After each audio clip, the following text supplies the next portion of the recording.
Hi there, Sanbonani Molweni. Welcome to Fix Channel. For you here, please subscribe before the end of the video. For returning, thank you for love and support.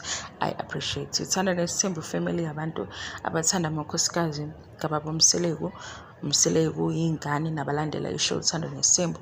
Angazi noma nonke nikhumbula yini season 6 la ubaba Mseleku ethi khona kuMangwabe umshado wakhe noMangwabe akekho sure ukuthi kuzokwenzakalani because ugcine uMangwabe ewuhlehlisa ngalesi sikhathi kanti manje usefinalizer membeso kaMakhumalo. So wangithi after ke uMakhumalo kuzo uMangwabe ufuna ke ukwazi ngoba kuMakhumalo useyaqedela amalungiselelo ukuthi bazoba nomembeso kodwa uMangwabe yena akaphumelo balo. So uMangwabe ke wakubeka ukuthi uyahlehlisa okwakhe umembeso. Manje sakhulunywa ngemembeso. Umembeso ke guys i-gift giving ceremony so engakabi umshado kodwa kusukiwe emshadweni.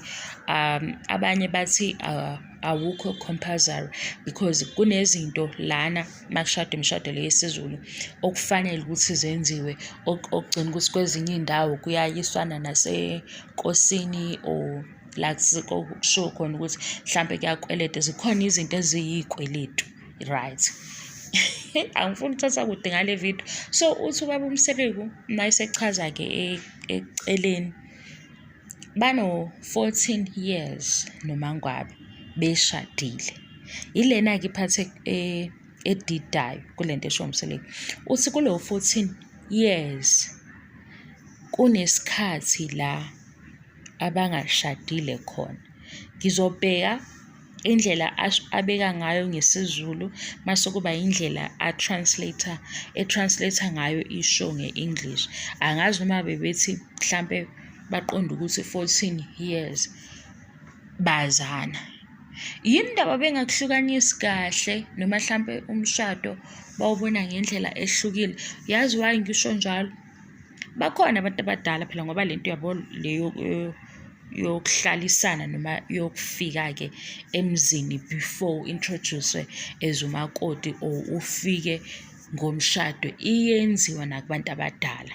Yesike angazi usiphela niphume endaweni ezikuphi kodwa ke kwenzeka ukuthi mhlambe kuyenzeka ke endaweni mawuthi uphume emakhaya nihlale nje kuthiwa khona umama wakabani kuze kube ukuthi mhlambe ke ngebhadi lowo mama adlule emhlabeni kanti ubelo behleli sonke lesikhathi nina niyingane nikhule vele khona.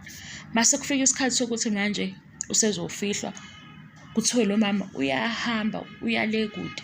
Hawu wayengafihlwa lana ubengashadile useya kubo ngoba uma uzoshada ngesiZulu, ngichaze ngesiZulu mawukhishwa ngebhokisi yila uzoshada uzofihlwa khona. Leli bhokisi leli liyakuvalelisa kini. Cabanga ukuthi ngeke nawabona amavidiyo anjalo ku TikTok imishado yesiZulu kukhona abantu abaphethe ibhokisi umakoti ekhala. Isikhathi esiningi ke abanye mabekhala basuke bekhaliswa lokho ukuthi kini nje awubuyi kodwa ke mazikhona izimo ezingakubuyisa mhlambe abanye bayabuya masebenika indawo yokwakha. Kuyahluka ke kuya ngamakhaya. Mina ke ngibuza ukuthi lana eMzumbe bona abahlukanisi yini ngoba phela mabethi u14 years in marriage kodwa umshado bongakaphili. Wayipho iminyaka ithi in marriage wayengasho ukuthi yilesikhathi sisazana sase siyashada ngalesikhathi ngoba manje kuyasidida lokho. Nakhona kangisho gazi ukuthi singene sijulile endabeni zabantu angise silalela indaba basixoxela yona siyilandele. Mayethi 14 years in marriage kodwa kulo 14 years engubalayo khona la isithembu khona singaphili. Ngicabanga ukuthi ukungaphili ukubeka ukuthi umshado ungakenzeki kungakashada because singayixoxa nakho konye. Ukhona omunye usisi simbonile ku-social media nabanye ke bakhona labo sisi nawo ukubona ukuthi unkosikazi wakabani mase ke udiscover later ukuthi kanti kahle kahle akashadile uqale washada kuqala angazi uqale wangena waphila umshado waseyashada-ke esevele esebukeka esewunkosikazi. Uqale wangena kwirole yokuba unkosikazi because abanye bayahamba bayahlala ndawonye ngezimo abavumelana ngazo. Kusho ukuthi ngokuhamba kwesikhathi mase kunemali begcine beshadile. So inzima yini leyo nto leyo ukuyibeka ngalolo hlobo ukuthi siqale sahlala ufikile senginamandla kokumshadela isikhathi ngoba phela kuyashiwo ukuthi sazana iminyaka emingaka sashada iminyaka emingaka. Bayakusho abanye manje ngala kuthanda nesithembu baye besidide ngoba phela manje sibe singazi ukuthi umshado bona bawulandela ngayiphi indlela. Bawulandela ngendlela le yaka Home Affairs because le yaka Home Affairs noma ningabhala akunankinga. Lena yesiZulu kufanele kini bekukhiphe bekuhambise ngaleyo ndlela lo mshado ufike ekseni. Akunankinga ukuthi bawulandela-ke ngayiphi noma ngabe bayabhala ekuqaleni, kodwa mase kuzoba 14 years in marriage khona lapho isithembu besingaphili ngoba bebexabana-ke ekuqaleni. Ngiyadlala mina guys, cha kodwa bayasidida bona. Nanokuthi-ke nje ngiyazi khona abanye abalandela isho ngoba becabanga ukuthi sizothola into efana ne-dictionary yesiZulu, ukuthi sizothola isiZulu ngenxa yokuthi isithembu abantu bacabanga ukuthi sihlobene kakhulu nesiZulu. Manje mase uyafika ezinye izinto zixovekile. Manje mazixoveka mase beyikhuluma futhi bavele beyixove kakhulu ngoba mawungangichazela mhlawumbe uya-understand. Mawungangichazela kusho ukuthini ukuthi bano-14 years kodwa kulo 14 years isithembu besingaphili and umembeso bawenza manje. And uma uMakhumalo noMangwabe besenza umembeso okusho ukuthi bona basazosina noma basazogida emagcekeni aMseleku. Lana-ke sekuzobe sekubalulekile ukuthi umamkhulu abe khona. Angisengena ngizuze ngihleze ngigcizelela ukuthi umamkhulu kuthiwa is first wife.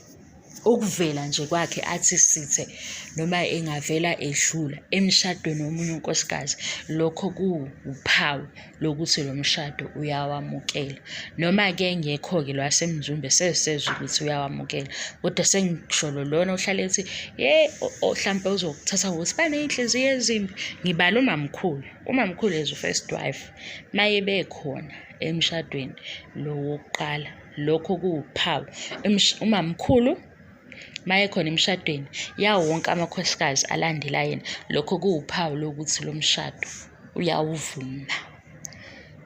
Uma-ke sekwenzeka-ke ngoba phela ababi-ke ney'nhliziyo ey'fanayo bonke. Uma sekwenzeka umamkhulu esejika iy'nkomishi kulula ngoba kuthiwa wawukhona, manje awusakwazi ukuthi uzothini, uyabo. So kwenzeka lokho, kodwa-ke omalume indlela ababeka ngayo bayayibeka ihloniphe, kodwa ukubaluleka ukuvika leyo ngozi leyo ukuthi umamkhulu mayesecabange wacabanga noma mhlawumbe sekune-influence yabantu bakubo bethi hey ungavumi bekubhedele, hamba uyoyikhipha yonke lento. Uzothiwa wawuhleni nje wavuma ngoba nakho emshadweni wawukhona umamkhulu. Yingakho-ke abanye-ke omakhelwane banakho ukuqalaza ukuthi umamkhulu ukhona yini. Abanye basuke sebeqalazela ukuhleba, abanye-ke futhi basebeqalazela ukubona ukuthi ujabulile ngempela, kodwa ukubaluleka ukuthi mase kufakwa nenkantolo ubufakazi ukuthi wawukhona mamkhulu. Kodwa-ke lapho kusesekulwa abameli-ke besingazile kodwa ukuzochaza leyo. Nabe ngibuza ukuthi kunendlela bona bawubona ngayo umshado, noma yimi ohlelwa isiZulu noma yimi ohlulwa i-English, ngoba uthe ku-14 years in marriage. Ngoba phela lo 14 years kumele ngabe uchaza isikhathi-ke asebeshadile neminyaka, kodwa manje wayezothi 14 mase kuba ngathi le minyaka uyayinqamula phakathi ngenxa yokuthi isithembu sasingaphili. Kanti mhlawumbe mayithe 14 years sazana, 9 years sishadile, i-clear leyo nto. Kodwa-ke ezinye-ke izinto ezivelayo esesithi mhlampe ku-season 7 seziyocaca uma uba khona umembeso kaMangwabe, ngoba phela ngelanga lo membeso wakhe uyokhuluma naye ijeni yakhe, njengoba namanye amakhosikazi besithi mase sibona imicimbi yabo bechaze-ke ijeni yabo. Yabo nje uMangwabe u-14 years in marriage, kodwa khona isithembu la singaphili khona. Okamayeni ngifuna ukwazi ukuthi bayayibalana iminyaka enqamukile noma unyaka onqamukile, ngoba phela ukuthi bazane isikhathi esingaka base beshada iminyaka emingaka, bayayibala yini enqamukile? Sengiyazibuza nje kubantu abake bathandana njengobaba uMseleku noMayeni, bayabala ngempela la ngesikhathi amanzi emile? Ngaye ngezwa naka-radio bebuza lo mbuzo. Bonke abantu ababefona kukhulunywa ngale ndaba babehluleka ukuphendula, baze bathi kungcono iphendulwe ibona laba abathandanayo ukuthi bona bathini. Mhlampe bazothi sasingaxabene kakhulu siyawubala lowo nyaka, asazi. Ngiyabonga i-support, ngiyabonga, angiqedi, bye.